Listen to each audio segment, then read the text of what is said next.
गुरुजी महाराज की प्यारी प्यारी संगत जी, आप सभी संगत को जय गुरु जी। आइए सभी संगत मिलकर अपनी अपनी हाजिरी गुरुजी महाराज जी के चरणों में लगाते हैं। गुरुजी महाराज जी के चरणों में कोटि कोटि प्रणाम करते हैं। महाराज जी का लख लख शुक्राना करते हैं, वंदना करते हैं। गुरुजी महाराज जी सभी संगत के अंग संग रहें, सबका कल्याण करें। संगत जी, गुरुजी महाराज जी सबको ब्लेस करते हैं, कर्म बंधनों से मुक्ति दिलाते हैं और हमारे बुरे कर्म को गुरुजी काट कर हमें ब्लेस करते हैं। चलिए सुनते हैं कि गुरुजी महाराज जी ज्योति वर्मा आंटी को कैसे और क्या क्या देते हैं, गुरुजी कितना ब्लेस करते हैं।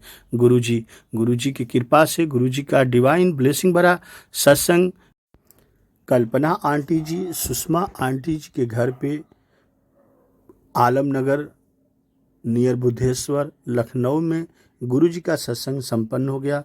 जय गुरुजी।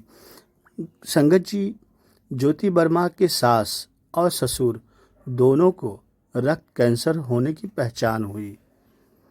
संगत जी, इस समाचार के पश्चात ज्योति वर्मा और उसके पति देहरादून में अपना कारखाना और पेट्रोल पंप बेचकर दिल्ली आ गए। संगत जी, देहरादून की तुलना में दिल्ली में रहना अधिक महंगा था। वर्मा परिवार में उनके 2 बच्चों के अलावा उनके माता पिता भी थे। उन्हें लगता था कि यहाँ पर वह कभी भी सुख और समृद्धि जीवन व्यतीत नहीं कर पाएंगे। उन्हें प्रतीत होता था कि कर्मों के बंधनों में जकड़े हुए वह सब किसी अंतहीन अंधेरी गुफा में फंसे हुए हैं। जीवन से परेशान थे, बिना किसी दिशा के चक्कर काट रहे थे। कर्मों के चक्र उन्हें घुमा रहे थे। संगत जी, नव जीवन पुनः आरंभ करने के लिए उन्होंने किसी अन्य छोटे शहर में रहने का निश्चय कर लिया था। दिल्ली में उनका रहना अत्यंत कठिन लग रहा था। वे दिल्ली में परेशान हो रहे थे। दिल्ली एक महंगा शहर है संगत जी, यहाँ तक कि देहरादून से आने के बाद उन्होंने अपना सारा सामान भी नहीं खोला था और दिल्ली में इतना परेशान हो गए थे। संगत जी, फिर एक मित्र के कहने पर, जिसकी बेटी के विवाह में वह गए थे, वह गुरु जी के पास पहुंचे। अगले ही दिन वह एम्पायर स्टेट दिल्ली आए और उन्होंने घंटों बैठकर गुरुजी महाराज जी का आशीर्वाद प्राप्त किया। संगत जी, उनकी आर्थिक चिंताएं और मानसिक चिंताएं इतनी अधिक थी कि गुरुजी के यहाँ आते हुए ज्योति ने अपने पति को कहा कि प्रतिदिन 500 रुपये का पेट्रोल खर्च कर गुरुजी के पास आने का तात्पर्य समझ में नहीं आ रहा था। उन्हें गुरुजी के पास जाने में 500 रुपये लग रहे थे, जो उन्हें महंगा लग रहा था कि 500 रुपया लग रहा है, जबकि आर्थिक समस्या खुद ही है। संगत जी, वर्मा परिवार गाजियाबाद से एम्पायर स्टेट आते थे, जिसकी दूरी कम नहीं थी, ज़्यादा ही थी। संगत जी, उन दिनों 7 दिन संगत होती थी और वह वहाँ पर जैसे खींचे चले आते थे। और संगत जी, यह सत्य है, यदि गुरु जी महाराज जी के पास एक बार जो चला गया, वह खींचे खींचे दोबारा भी जाता है। संगत जी, उन्हें अचानक बहुत आश्चर्य हुआ जब सब व्यवस्थाएं धीरे धीरे दूर होने लगी। उन्हें पता भी नहीं चल रहा था और उनके काम भी धीरे धीरे बनने लगे। संगत जी, गुरु जी के निर्देशन में कर्मों की कसी हुई रस्सियां ढीली हो रही थीं।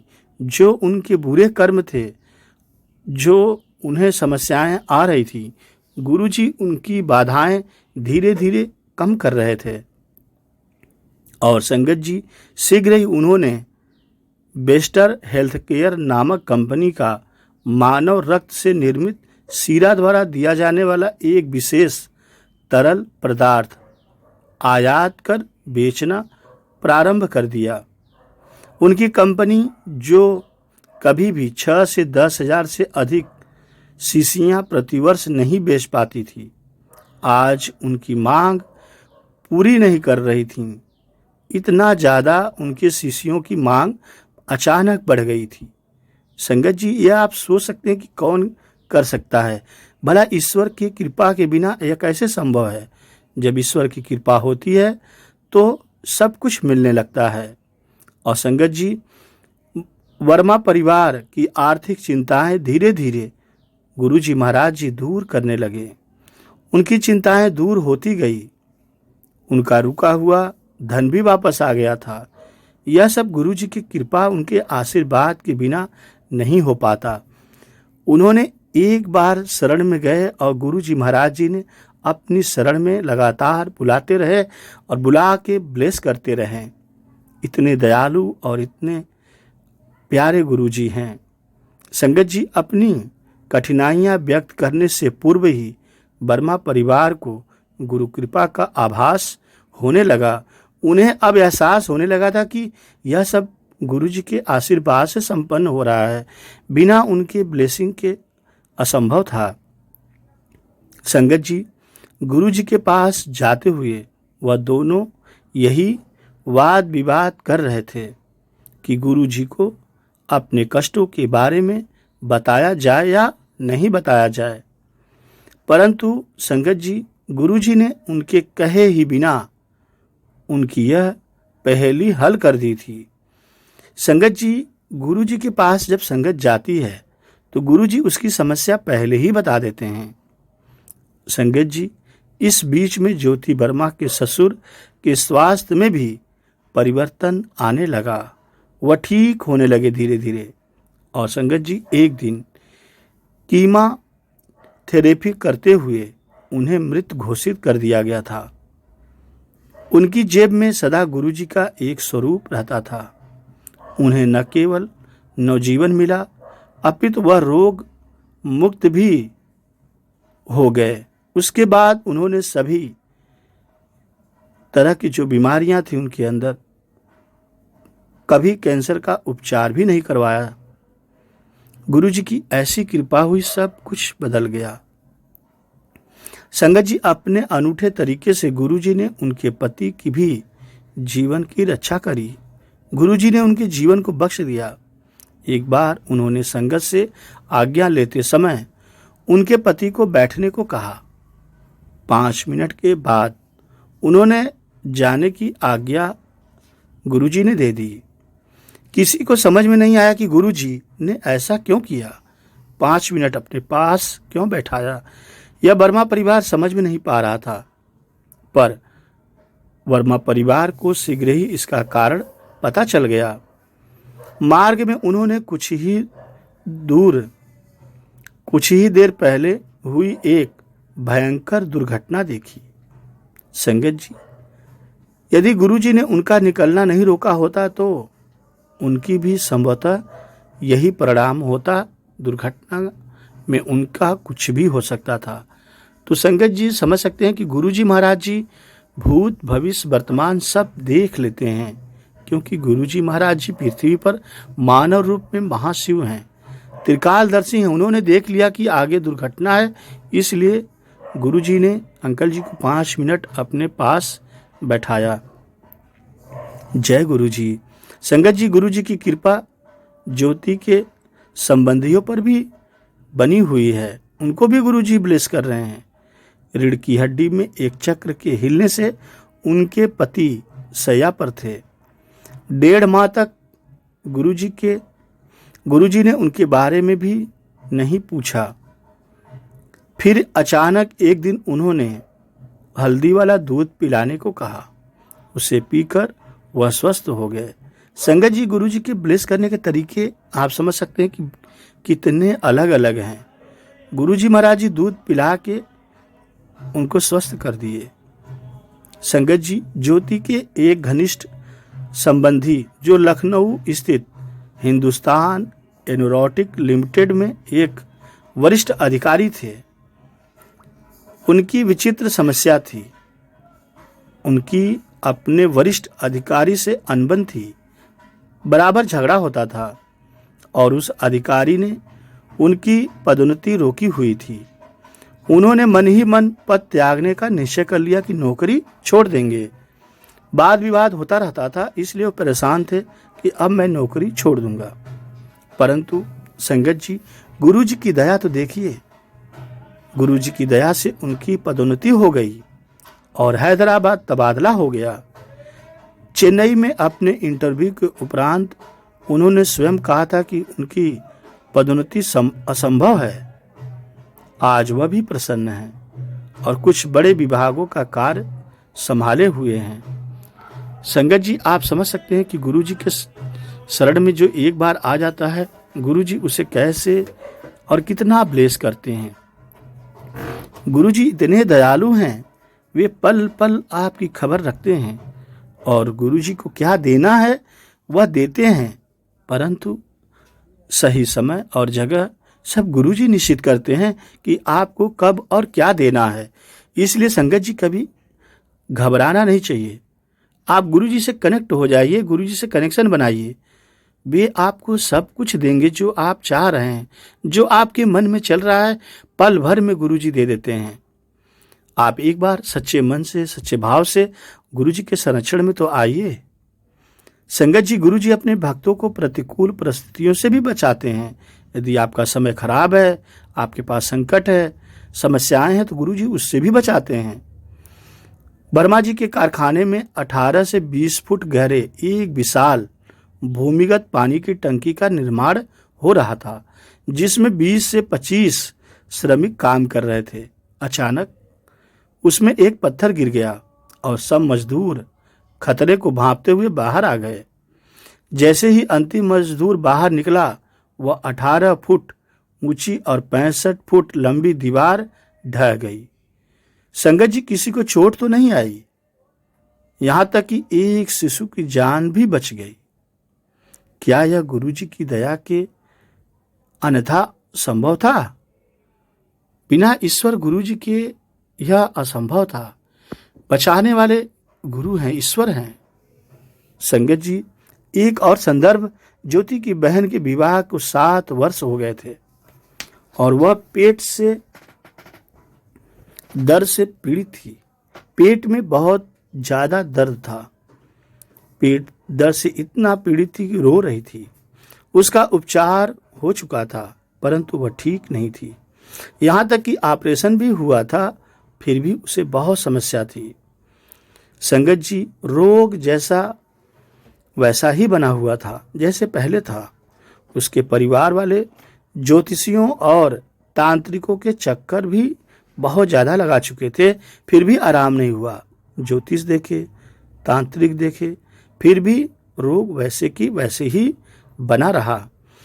संगत जी, जिन्होंने कुछ असफल उपाय भी किए, जो तांत्रिक थे और ज्योतिष थे, उन्होंने बहुत प्रयास किया, लेकिन सब असफल रहा। संगत जी, ज्योति ने जब गुरु जी को इसके बारे में बताया तो गुरु जी ने उसे अभिमंत्रित ताम्र लोटे से जल पीने को कहा। गुरु जी के आदेश का पालन करके वह संगत जी स्वस्थ हो गई। इसलिए संगत जी, कभी भी ज्योतिष तांत्रिक के चक्कर में न आए। अपने महाराज जी से, अपने गुरु जी से, ईश्वर से कनेक्ट होइए सच्चे भाव से। वो आपको प्रेरणा देंगे, वो आपको बताएंगे कि आप कैसे ठीक होंगे, आपकी समस्या, आपका संकट कैसे टलेगा। संगत जी, खोया हुआ सब कुछ मिल जाता है यदि आप महाराज जी के शरण में हैं। ज्योति के घर में काम करने वाली का 11 वर्षीय बेटा खो गया। वह दिल्ली एक माह पूर्व ही गांव से आए थे और यहाँ के बारे में कुछ भी नहीं पता था। उसको ढूंढने के सब प्रयास निष्फल रहे। उसके पास उसका कोई चित्र भी नहीं था। घबराई माँ ने ज्योति से निवेदन किया तो ज्योति ने गुरुजी से प्रार्थना करके एक माँ की सहायता करने की गुरुजी से विनती करी। उसी शाम को उसका बेटा संगत जी वापस आ गया। उसने बताया कि ऐसा लगा जैसे कोई उसके घर के सामने छोड़ गया हो। महाराज जी तो इतना ब्लेस करते हैं संगत जी। संगत जी, ज्योति कहती हैं कि गुरु जी के शरण में आने के बाद कुछ सोचने की आवश्यकता नहीं है, लेकिन किंतु परंतु के बारे में भूलकर अपने मन को गुरु जी को समर्पित कर दीजिए। हम उनके पास दीर्घकालिक रोगी की भांति आते हैं और वह सब समस्याएं, कष्ट और अहित गुरु जी दूर कर देते हैं। गुरु जी के उपचारों को समझना संभव नहीं है, उनके आशीर्वाद अक्सर अप्रत्यक्ष होते हैं। हम अपनी मानवीय प्रकृति के कारण अपनी समस्याएं बोलने को बाध्य होते हैं। जब उनको अंतिम आश्रय मानकर आए हैं तो तुरंत हल मिलने की बात सोचना सही नहीं है। केवल आस्था और समर्पण के भाव उनमें मेल करवाते हैं और उससे ही भविष्य उज्जवल होता है। कहावत है, जितना गुड़ डालोगे उतना ही मीठा फल पाओगे। भक्तों को उनसे इतनी ऊर्जा मिलती है कि कोई उनको हानि नहीं पहुंचा सकता है। ऐसे हमारे परम पिता, परम दयालु गुरु जी हैं। आप उनके शरण में अगर एक बार आ गए तो आप तो संगत जी ब्लेस होते ही हैं, आपका पूरा परिवार ब्लेस हो जाता है। इतनी कृपा गुरु जी की संगत पर बरसती है। लख लख शुक्राना गुरु जी का। सत्संग है जो अभी 3 दिन पहले मेरे साथ हुआ था। मेरे जो पार्लर है ना, मेरे पार्लर में ऐसा हो रहा था कि मतलब बिल आया नहीं, तो हमने सोचा कि पता नहीं क्या हो गया कि अभी बिल क्यों नहीं आ रहा है। ना ही मीटर रीडिंग लेने जब आया वो, तो वो कहने लगा कि अरे आंटी आपका तो ये इतना ऊपर है कि हमसे हो नहीं पाता है मीटर रीडिंग। तो वो कहने का आप अपने हाथ से वीडियो बना लो। फिर हमसे भी नहीं बन रहा था, फिर उसने ही वीडियो बनाई किसी तरीके से। तो वो जब देखने लगा ना, तो उसने कहा अरे इसमें तो बहुत रीडिंग आ गई, तुम्हारा तो 5 लाख के ऊपर भी बिल आ रहा है। तो हमने कहा कि अरे मैंने अगले महीने भी मेरा 7,500 5 रुपए का बिल आया था, तब भी सबने जमा कर दिया था, किसी ने जमा नहीं करा। हमने अपने भाई मोनू को फोन किया, हमने बोला मोनू भाई इतना बिल आ रहा है तो समझ में नहीं आ रहा है क्या करें। तो मोनू हमसे बोला कि अब जमा कर दो, जमा तो करना पड़ेगा। तो 7,005 रुपए का बिल हमने जमा कर दिया, लेकिन मार्केट में जिनके ज्यादा आए थे वो लोग नहीं जमा कर रहे थे। सबका मीटर चेंज हो गया था और सबका मीटर में बिल जुड़ के आया। फिर अब के लिए इस महीने मेरा बहुत ज्यादा बिल आया। तो जब हमसे वो बोला ना रीडिंग वाला, मेरी आवाज आ रही है वहां तक, रीडिंग वाला मुझसे बोला कि आप ऐसा करिए मैम कि आप जाइए अपनी कंप्लेन लेके, क्योंकि ये 5 लाख रुपए का बिल आप कैसे जमा करेंगी, तो आप अपनी कंप्लेन लेके जाइए, एप्लीकेशन लगाइए जाके वहाँ पे। तो हमने कहा ठीक है। फिर हमने कहा गुरुजी आप मेरे पार्लर में हो तो ये गुरुजी कैसे हो सकता है। हमने गुरुजी से ऐसे अरदास, हमने कहा गुरुजी अब हम जा रहे हैं वहाँ बिजली घर, आप मेरे साथ साथ चलो, मेरा जो होना है आप ही देखो क्या करना है। गुरुजी आपको पता हम कुछ कर नहीं पाएंगे, इतना बिल तो मतलब वो हमसे बिजली वाला बोल रहा था कि ऐसा तो नहीं जो रीडिंग लेने आता है वो क्या है, कभी इसने मीटर में कुछ छेड़खानी तो नहीं करी है। हमने कहा पता नहीं भैया, मेरा तो है नहीं, हम तो रेंट पे हैं। तो वहाँ की जो ऑनर हमारे चाचा के लड़के, हमने उनको फोन करा तो उन्होंने बोला कि नहीं यहाँ पे कोई मीटर में कोई छेड़छाड़ नहीं हुई है। तो ये हो रहा था कि बहुत सारे सवाल करेंगे वहाँ पे जाके। तो हमने बोला कि ठीक है, हम तो गुरुजी के साथ ही थे, हम गुरुजी को अपने साथ साथ लेके गए वहाँ पे। तो जैसे वहाँ पे एंट्री करे बिजली घर में, तो किसी ने बोला जय से मिलो जाके। तो हम जय के पास गए, जय बोला कि जाइए वहाँ जाइए, 3 नंबर पे जाइए, कोई बोल रहा 4 नंबर पे जाओ। हम परेशान हो जा रहे थे, हमने कहा पता नहीं गुरुजी ये लोग क्या कर रहे हैं। तो हमने जब मुझे बोला कि फिर से बोला जय के पास जाओ, तो हमने बोला कि भैया हमको एक बात बताओ, हम जाएं कहाँ पे, एक जगह बता दो, इधर जब से आए इधर उधर आप घुमा रहे हो हमको। तो उसने बोला अच्छा 3 नंबर पे जाओ, वहाँ पे एप्लीकेशन लिख के वो जमा कर दो। फिर बोला समस्या क्या आपकी, मैंने बोला इतना तो मेरा बिल मीटर डायरेक्ट हो गया है, उसे पता नहीं इतना ज्यादा बिल आ रहा है। तो बोले कि आधा बिल तो मैम देना ही पड़ेगा आपको। नहीं आधा मतलब 36,000 का तो बन ही रहा था कि ये देना ही देना है। ये क्यों हुआ है, ऐसा किसी के साथ नहीं होता है, लेकिन आपके मीटर में ऐसा हुआ, लेकिन 36,000 आपको देना ही देना रहेगा।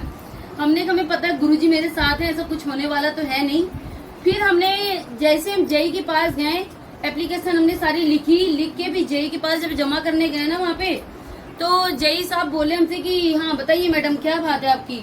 तो वो मैंने बोला शंकर सर मेरी ऐसी सी प्रॉब्लम है कि मेरा मीटर रीडिंग इतना फास्ट हो गया है कि इतना लोड आ रहा। तो वो मुझ पर शक करने लगे, उनको लगा कि इन्होंने मीटर में कोई छेड़छाड़ करी है तभी इस तरीके से हुआ है। पता नहीं उनको क्या सूझा, हमें खुद नहीं पता। अचानक से उन्होंने किसी को फोन मिला दिया, फोन मिला के बोले कि एक मैडम आई हैं और इनका राजाजीपुर में पार्लर है, वहाँ जाके पहले मीटर चेंज करो जाके। तो बोले कि कहते तार का मैडम ही इंतजाम करेंगी, तुम जाके अपना मीटर इनका बदल दो जाके। अब हमें ये लगा कि मीटर अगर बदल जाएगा, हमने एक अंकल से बात करी वहाँ पे, तो बोले मीटर अगर लगेगा तो उसमें आपका बिल सारा ऐड हो जाएगा। तो आधा बिल उसका ऐड होता है। जैसे कि आपका जैसे 7,500 है तो अब इस बार आपको 15,000 16,000 रुपये जमा करना पड़ेगा। हमने कहा चलो जैसी गुरुजी की मर्जी। फिर पता है बात करते ही करते वो जेई साहब जिसको फोन कर रहे थे उनसे बोले कि मैडम का जो मीटर लगाना ना वो 0 से लगा देना, इनका कोई बिल नहीं पे होना है, इनका 0 से लगा के 1 महीने का मेरा बिल ऐसे ही माफ हो गया।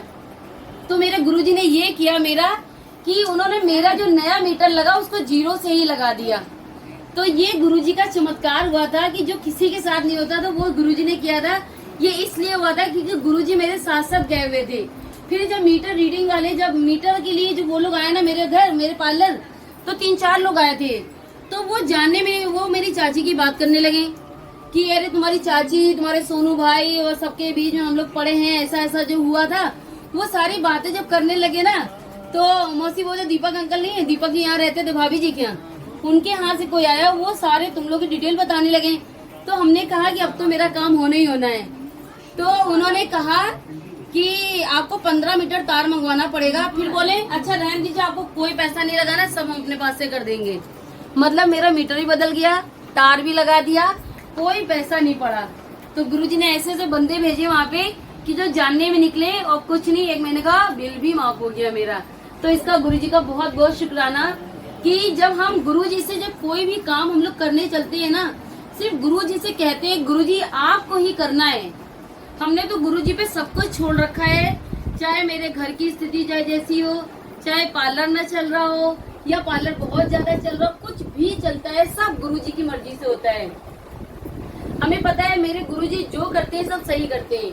बस आप लोग एक बात का बहुत ध्यान रखिएगा कि गुरुजी जिसके पास जाते हैं सबसे पहले उसका शरीर सही करते हैं। लेकिन कुछ लोग सोचते हैं ना कि जैसे मेरे पार्लर में बहुत से कस्टमर आते हैं ना, वो कहेंगे अरे ये गुरुजी को मानती हो, अरे गुरुजी तो बहुत अमीर कर देते हैं, अरे दिल्ली में तो इनके बड़े चर्चे हैं, यहाँ भी इनके बड़े चर्चे हैं, गुरुजी बहुत जल्दी अमीर कर देते हैं। तो ऐसी अफवाहों पे ऐसी बातों पे मत जाना। हालांकि ये बात भी सत्य है कि गुरुजी अमीर भी करते हैं, गुरुजी एक स्टैंडर्ड बना देते हैं। गुरुजी से जब आप जुड़ जाते हो गुरुजी एक स्टैंडर्ड अपना बना देते हैं, एक संगत पता चलती है हाँ ये गुरुजी की संगत है। अभी ऐसा हुआ था एक जगह हम दरबार लगाने गए थे तो वहाँ पे पता क्या बोल रहे थे, अरे वो गुरुजी वाली आंटी आई है। जो गुरुजी वाली आंटी मतलब मुझे बहुत अच्छा लगा कि मुझे गुरुजी के साथ जोड़ा उन्होंने। एक बच्चे अपनी चाचा ससुर के घर गए, उनके बच्चे कह रहे गुरुजी वाली बड़ी मम्मी आई है। तो ये सब सुन के मुझे बहुत अच्छा लगता है कि अब मेरा नाम गुरुजी के साथ जुड़ गया है। तो इसका भी गुरुजी का शुक्राना जो मेरा नाम किए, हर संगत जान चुकी है। अब गुरुजी की कृपा से लोग फोन करके पूछते हैं आंटी, अभी अंकल एक झांसी से फोन आया मेरे पास परसों, तो वो आंटी कह रही है आंटी मुझे ना आपके सारे जितने भी आपके वीडियोस जाते हैं मुझे सारे अच्छे लगते हैं, मैं आपसे मिलना चाहती हूँ। और आंटी मैं आपसे कैसे मिलूं? मैं बोला आंटी आप कहाँ रहते हो? कहती आंटी मैं तो झांसी रहती हूँ। हमने कहा आंटी जब भी आप यहाँ आएंगे लखनऊ तो एक बार आप बताइएगा, हम आपसे जरूर मिलेंगे, मुझे बहुत मन है, अब आपसे मिलने का बहुत मन है। तो ऐसे यूट्यूब से भी फोन बहुत आते हैं गुरुजी की कृपा से कि आंटी गुरुजी से कनेक्ट होना है कैसे हो जाए। तो गुरुजी तो इतने सिंपल है, इतने सीधे, इतने अच्छे हैं कि क्या ही बताएं आपको। गुरुजी ने कोई भी गाइडलाइन नहीं बनाई इस तरीके की जो हमारे संगत उससे दूर हो जाए। जैसे बहुत से गुरु में होता है ये नहीं करना वो नहीं करना है, इतनी चीजें में इतना सीमित। बस गुरुजी ने कुछ डिसिप्लिन बनाए हैं जो अभी आप लोग ने देखा था कि लंगर करते समय लंगर का जब भोग लगता है तो कोई मत्था नहीं टेक सकता है। क्यों?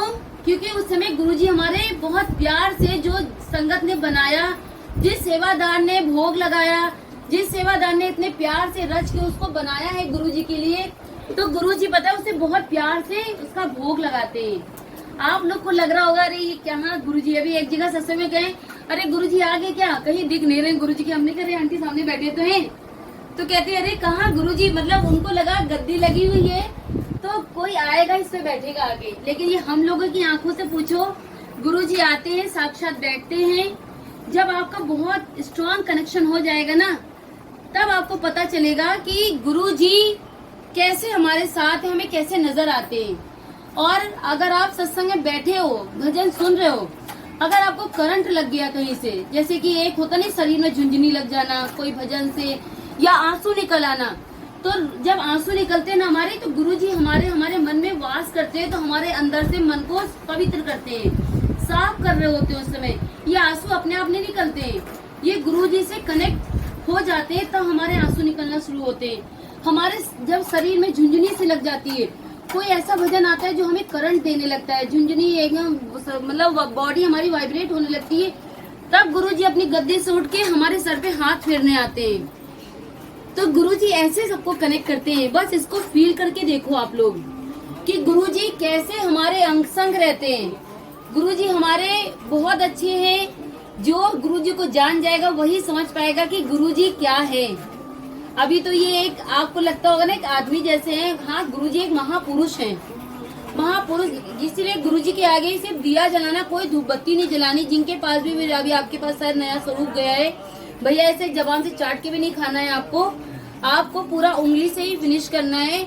इसको खाने के लिए क्या करना होता है, आपको छोटा सा रोटी का बाइट रोक लेना होता है। आप उस बाइट से पूरे प्लेट को पोंछ के वो आखिरी बाइट खा लो रोटी की। जो रोटी प्रसाद होता है ना, उसको आधी थोड़ी सी रोटी छोड़ के उसी से पोंछ के पूरा लंगर प्रसाद साफ कर दिया करो। तब आपको इस तरीके से, हमें पता है कि गुरुजी का भोग है तो आपको लग रहा होगा ना कि नहीं इसे पूरा खाना है, ये भी बहुत अच्छी बात है। तो लेकिन गुरुजी ऐसे भी मना करते थे कि ऐसे जीभ लगा के नहीं चाटना है। आप पूरा चाट के खाइए, लेकिन रोटी का टुकड़ा रोक के उससे पूरा पोंछिए। कल को आप बड़ा मंदिर भी जाओगे ना, तो वहाँ पे भी मेरा यकीन है कि आप एक बार बड़ा मंदिर जिस दिन चले गए, उस दिन आपको लगेगा कि जन्नत में पैर रख रहे हैं। हमारे गुरुजी का दरबार इस तरीके से फूलों से सजा रहता है पूरा, और गुरुजी वहाँ पे अंग संग चलते हैं। गुलाब की खुशबू आपके साथ आई तो समझ लीजिएगा गुरुजी आपके हाथ पकड़ के आपको मंदिर के अंदर ले जा रहे हैं। ऐसी फीलिंग आएगी आपको वहाँ पे। जहाँ पे गुरुजी का समाधि दिवस बना हुआ है, वहाँ पे जो गुरुजी की जो फ्रेग्रेंस आती है, गुलाब की खुशबू इतनी आती है कि गुरुजी आपके शरीर के सारे कष्ट दूर कर रहे होते हैं उस समय। तो एक बार आप लोग बड़ा मंदिर जरूर जाके देखो, आपको इतना आनंद, इतना अच्छा, इतना शीतल महसूस होगा वहाँ पे। आपको लगेगा कि हमने जन्नत, जिसने नहीं देखी वो जन्नत देखेगा जाके वहाँ पे।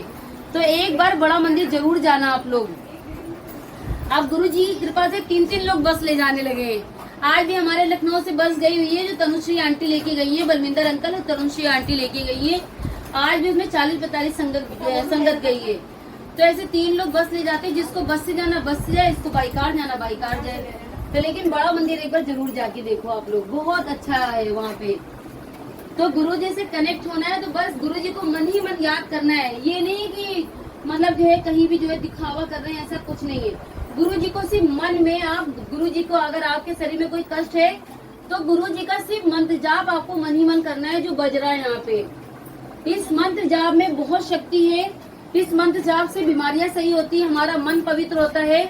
और जब यहाँ पे मंत्र जाप आप लोग कर रहे थे, कोई यहाँ पे बड़ी जोर जोर से बोल रहा था, तो मंत्र जाप करते समय हम मन से करते हैं, मुंह से निकालते नहीं बाहर। मुंह से तो निकालने से दूसरे लोग डिस्टर्ब होने लगते हैं, लेकिन हमें मंत्र जाप हमेशा अपने मन में करना होता है। जो हमारे शरीर की जो अंतरात्मा है ना, वो पवित्र हो रही होती है, तो मुंह से बाहर नहीं निकालना है। जितने लोग बैठे होते हैं, अभी आप लोग यहाँ पे सत्संग में, कहीं और सत्संग में जाओगे, आप देखोगे वहाँ पे एकदम एकांत रहता है, कोई कुछ नहीं बोलता है। लंगर के टाइम भी कोई कुछ नहीं बोलेगा, चुपचाप बैठेंगे, सब आएंगे, मंत्र जाप होगा, सब कुछ होता है। सब लंगर करके मत्था टेकते अपने अपने घर चले जाते हैं, और सीधे घर ही जाना रहता है, क्योंकि गुरुजी आपको साथ साथ जाते हैं वहाँ पे। तो कभी भी किसी सत्संग में जाओ, वहाँ से डायरेक्ट आपको अपने घर ही जाना रहेगा। ये एक पवित्र दरबार होता है। गुरुजी छोटा बड़ा कोई नहीं देखते हैं।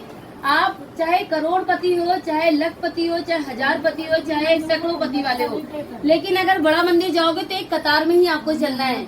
कोई प्राइम मिनिस्टर, ये योगी मोदी, सब गुरुजी से मिल चुके हैं, सब एक लाइन से ही गए थे। कोई सिक्योरिटी गार्ड वहाँ पे नहीं चलता उनके साथ में। चाहे कोई जितना बड़ा फिल्म का ही कोई डायरेक्टर चला जाए, चाहे कोई हीरो हीरोइन जाए, सब एक कतार में चलते हैं। गुरुजी ने कहा था मेरे लिए सारी संगत एक समान है। तो यहाँ वहाँ पे छोटा बड़ा कोई नहीं देखा जाता है कि ये बहुत करोड़पति हैं। खाना एक ही थाल में खाना है 4 लोगों को। आप चाहे जितना सोचोगे कि हम 4 लोग जा रहे हैं एक साथ खा लेंगे, ऐसा होने ही नहीं देते गुरुजी। क्योंकि गुरुजी ने तो ये बनाया ना कि 4 संगत है तो 4 दिमाग है, 4 जात उसमें आई है। तो चारों को अलग अलग जात के जो होते हैं और उसमें गरीब भी है, अमीर भी है और सब तरीके के लोग हैं। तो गुरुजी एक ही थाली में खाना खिलाते हैं। और आपके मन में अगर जरा सा भी लंगर करते समय ये भाव आ गया, अरे ये कैसा लग रहा है देखने में, हम नहीं खा पाएंगे इसके साथ, ये क्या कर रहे हैं यहाँ पे, कैसे रूल बना हुआ है, ये मन में आ गया तो वो भोग आपके कोई, वो लंगर जो आया वो कोई काम का नहीं रहा। आपके दिमाग में लाना है कि ये प्रसाद, ये दवा खाने जा रहे हैं, मतलब ये समझ लो कैंसर के पेशेंट वहाँ पे जाके सही हुए हैं। कड़ी कड़ी रोटी खाएं, जिनको नली पड़ी रहती है वो कड़ी रोटी खा के वहाँ से निकले हैं और पूरा लंगर प्रसाद जो मिलता है पूरा खत्म करके आए हैं। एक सेवादार आपके पास आता रहेगा, जाता रहेगा, देखता रहेगा कि कोई छोड़ तो नहीं रहा है। तो इसलिए इस चीज को बहुत ध्यान रखिएगा आप लोग। एक बार तो जरूर बड़ा मंदिर गुरुजी बुलाएंगे आप लोग को। और गुरुजी ऐसे ही भोग नहीं लगवाते। आज भोग किसको लगना था, गुरुजी ने किसके हाथ से लिया, ये मुझे भी नहीं पता कि गुरुजी ने कैसे मेरे दिमाग में इनके लिए थॉट डाला और किस तरीके से मेरे साथ ऐसा हो गया। हम लोग को तो सारा एक बार डिसाइड हो जाता है ना, ये भोग कौन लगाएगा, बर्थडे है तो भोग तो जाहिर सी बात है मेरी भतीजी के हाथ से ही लगना था। लेकिन भोग मेरे हाथ में आया, अचानक से माइंड में क्लिक हो गया कि भोग इनसे लगवाना है, तो वही चीज हो जाता है। पहला सत्संग, पहली संगत और पहला भोग इनके हाथ से, गुरुजी की यही मर्जी थी शायद। तो इसका भी गुरुजी का शुक्राना, आरती आप भी बहुत बहुत शुक्राना करना है, गुरुजी ने आज आपके हाथ से भोग लगवाया है। बहुत बहुत शुक्राना गुरुजी। अगर कोई भी गलती कर दी हो बोलने में, वैसे तो गुरुजी जब बुलवाते हैं ना तो गुरुजी हमारी जीभ पे आके बैठ जाते हैं। कोई भी बोलता है दरबार में आके जब हम कुछ बोलते हैं तो गुरुजी सारी चीजें एकदम सच्चाई बुलवाते हैं, वहाँ पे कोई झूठ नहीं निकलता मुंह से। तो इसका भी गुरुजी का बहुत बहुत शुक्राना है।